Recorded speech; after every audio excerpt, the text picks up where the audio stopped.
game last week against the Ravens to knock the Ravens down a peg to get them closer to the division lead. And while it seemed somewhat far-fetched in the moment you said it, again, they were alive until they proved you otherwise.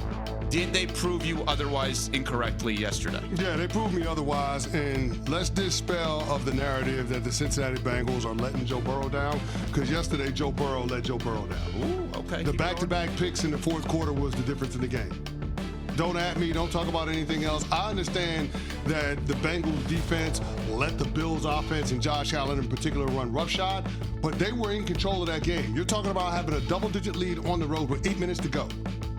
And the reason why your team lost is because the quarterback on back-to-back throws gave it to the other team, and they both resulted in touchdowns. That can't happen. Not if you recognize that you have zero margin for error if your team wants to get back in the playoff race in a significant way. Now, I understand that it was always going to be far-fetched, but I thought that if the Cincinnati Bengals could get that win yesterday, if they could find a way to close the show in that game in that fourth quarter, then they were going to be in a position where they would be favored in the remaining games on their schedule. And they couldn't get it done, and the reason why it didn't happen is because the quarterback turned the ball over. And such terrible timing, too. Those interceptions were his first in his 4 starts this season. You needed Joe Burrow to be great in that fourth quarter, and he wasn't playing up to his standards. And I was with you. I thought the Bengals were a team that could be really scary down the stretch. If they could get past Buffalo, you thought, wow, based on what the AFC North is looking like, maybe they absolutely could make a run. We've seen Joe Burrow do this in the past. We saw him do it last year, where he put up unbelievable numbers when he came back and he was healthy. But now that looks pretty bleak, especially with Pittsburgh's win yesterday. And now the Bengals are guaranteed to finish with their fewest wins since they went 4-11 in 2020. That's when Joe Burrow was a rookie. And you have to wonder what the rest of the season will look like and if there will be some big changes in Cincinnati as a result. It's interesting. We go to Zach Taylor's job. I guess tell me what he's done so wrong. I'm not saying he's done so much right, but if Joe Burrow is this team and Joe Burrow is not there, are we going to blame Zach Taylor for this? Because technically, if you go based on, let's just use CC's assessment up until yesterday, a team still alive in the postseason in Week 14 that could potentially win the division. Fact? Up until yesterday. Mm-hmm. Then Zach Taylor, I have no reason to defend the guy, I'm just pointing out fact, technically kept them alive to win the division into Week 14 without Joe Burrow in the lineup for most of the season. Now, they haven't won a lot of games, which is the weird part because the division's not very good. But are we sure Zach Taylor is where we should point the finger here? Yeah, because nuance and context don't factor in when you have a quarterback as good as Joe Burrow. The reality of the Cincinnati Bengals is that it will be 3 straight years that Joe Burrow is outside looking into the playoffs.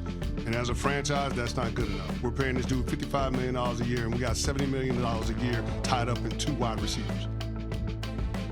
This team got to get to the playoffs.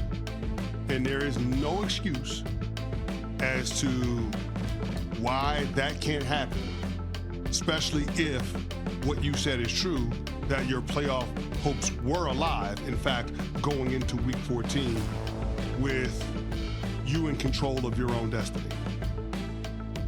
Sorry, somebody's got to be held accountable. You held Lou Anarumo accountable last year, where clearly he didn't have the players on the defensive side of the ball to have a formidable unit, to have even a competent unit. There's no one else to scapegoat in Cincinnati except for the head coach. And I think that's coming down the pike if Cincinnati doesn't punch their ticket to the dance, which it's looking like they won't. Are they done? Yeah, they're done.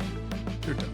That was it. They had to win out. They had no margin for error, and they lost this game that they were firmly in control of through 3.5 quarters. Now, credit to Josh Allen. He put on the cape. He was absolutely awesome. The touchdown run against the blitz was incredible. I thought he was phenomenal. On 4th downs, he was 3 or 4 passing with a couple of touchdown passes. On 4th down, in gotta-have-it moments, Josh Allen was everything that you would expect him to be. And he finally exercised those demons by being able to best Joe Burrow and the Cincinnati Bengals. So can't say enough good things about Josh Allen. That was an MVP caliber performance what he put together yesterday. Yeah, he was incredible. And I do think it's done for Cincinnati, unfortunately. With Pittsburgh winning yesterday, what a monumental win by them. They're now, Cincinnati's 3 games behind them in the standings. Yep. They had a razor-thin margin for error anyway. and you dropped that game yesterday, unfortunately, I don't see it happening, which is a shame because it would have been so fun to watch them try to make a run like they did last year. So if they are done, meaning Cincinnati, do they need to shut down Joe Burrow at some point here or let him play through the season? No, you let him play. He wants to play. Oh, I know he wants to play. I don't even know if it's their choice. Well, no, He's already missed so much football. But you do know the answer to that. What's the answer? No, it's not their choice. He's in charge. Exactly, and he's already missed so much time. You think he wants to sit out? Of course not. Right, but I think this 30-second conversation we just had is the problem with that franchise. They have handed the reins to a phenomenal player to influence decision-making. And like many people who are not decision makers, his decisions are not helping the team. That's why he's actually not paid to be a decision maker. He's paid to be a decision maker once the 4 quarters of a football game start, and he's a phenomenal one outside of the 4th quarter last night. But if you're saying Zach Taylor's got to go, someone has to come in that is willing to say no to Joe Burrow. That's what it's not even an X's and O's thing. It's, I know these are your guys. I know how much you love Higgins and Chase. You have every reason to love them. Joe, you're so good that we can't have both of them. We could have somebody a level below, and we need to use this money elsewhere. I don't understand why you think they can't have both of them. The Philadelphia Eagles have A.J. Brown and Devontae Smith, and they're paying Jalen Hurts $50 million a year. They seem to be able to make it work. Why can't the Bengals have both of those guys? Well, is there a difference between drafting all of them?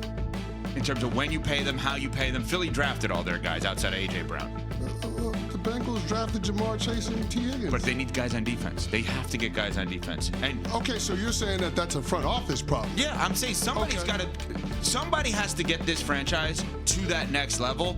Or whether you want to say Joe Burrow hurts Joe Burrow or they hurt Joe Burrow's just hurt. Any way you cut it. That's a problem. Right? That's a problem. Wherever you want to blame, he's hurt. Both figuratively and literally, and he's a Hall of Fame caliber quarterback that has done nothing outside of that one Super Bowl, which is great.